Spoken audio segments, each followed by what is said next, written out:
This is Ola S1 Pro. I've been using it for the past 2 years, every day through all kind of conditions. In this video, I'm sharing my complete honest review. No hype, no sponsorship, just real owner's experience. I'll cover everything, what went right, what went wrong, what Ola still needs to fix, and what actually surprised me. Is the Ola S1 Pro still worth buying in 2025? Did it really live up to the promises? Or are there hidden issues most people did not talk about? Let's find out in this in depth 2 years ownership review.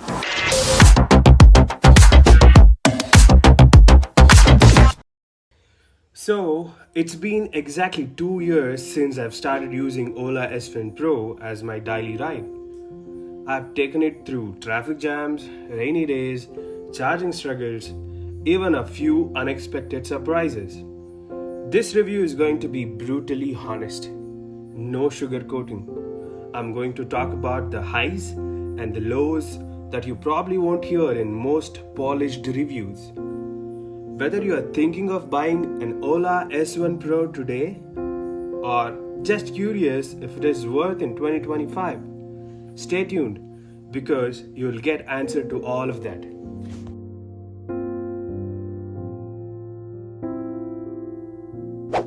Let's start with design and build quality.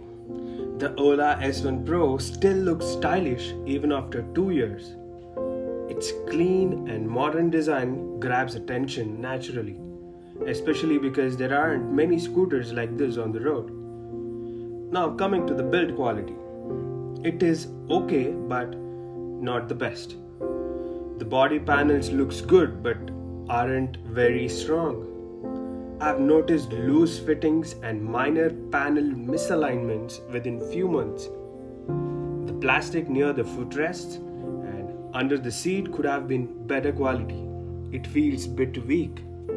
However, the paint has stayed in good condition even after regular exposure to sun and rain. There are no noticeable fadings and damage as long as you clean and maintain it regularly. Overall, the design feels modern and attractive, but Ola could have improved the overall strength and finish of the scooter.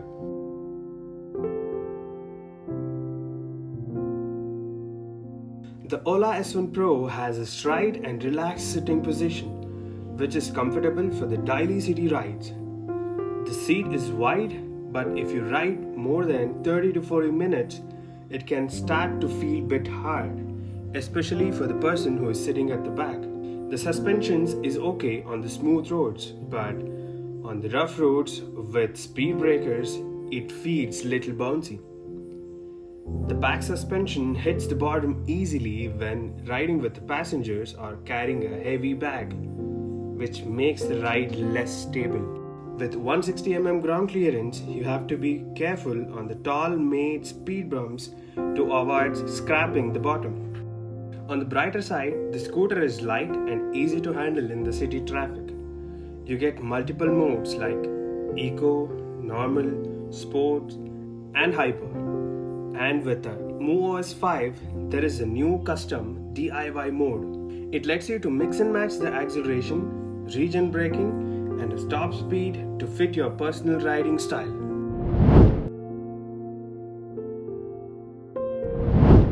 The Ola S1 Pro comes with 4 kilowatt battery, and in my day-to-day usage, the range depends a lot on how you ride and which mode you choose.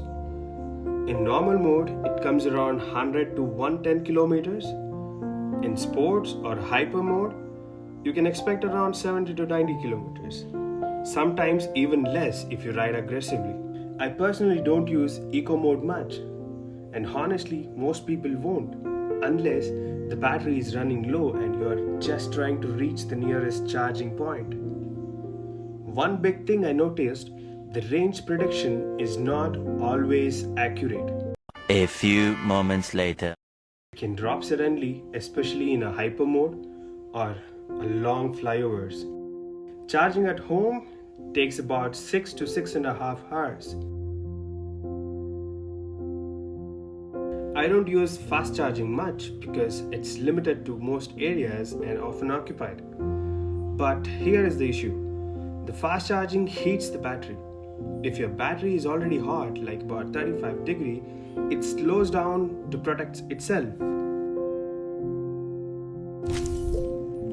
So, in real life, fast charging isn't always fast.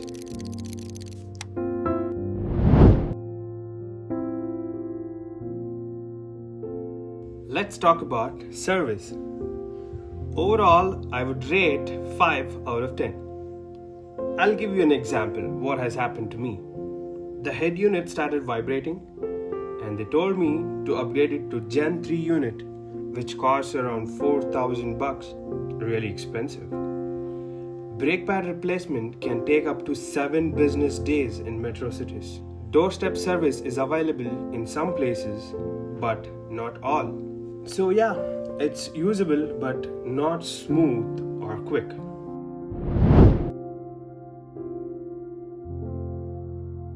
The Ola S1 Pro gives you 5 riding modes now: Eco, Normal, Sport, Hyper, and the new DIY mode. Eco mode is very slow. I don't really use it unless the battery is low.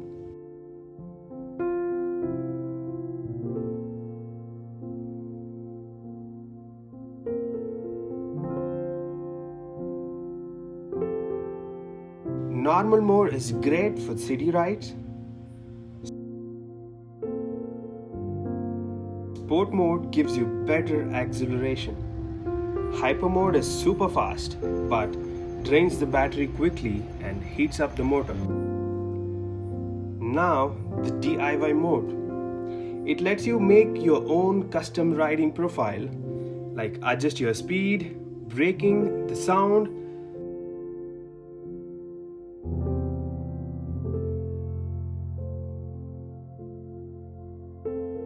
It's actually very useful.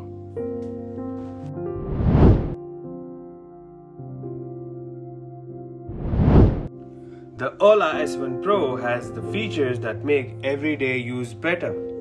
Not just flashy stuff, but features that simplifies riding. The massive 36 liters boot space easily fits a full face helmet, backpack, groceries. Genuinely useful. Easy parking mode makes tight space parking or reversing super smooth, especially helpful in the city traffic or basement parking lots. Hill hold assist. If you stop on an incline, it keeps the scooter from rolling back. A small but confidence boosting feature. Call and message alerts.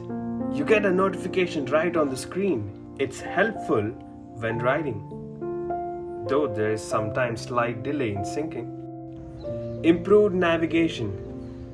The new maps are faster, less buggy, and feels much closer to what you had expected from the smartphone.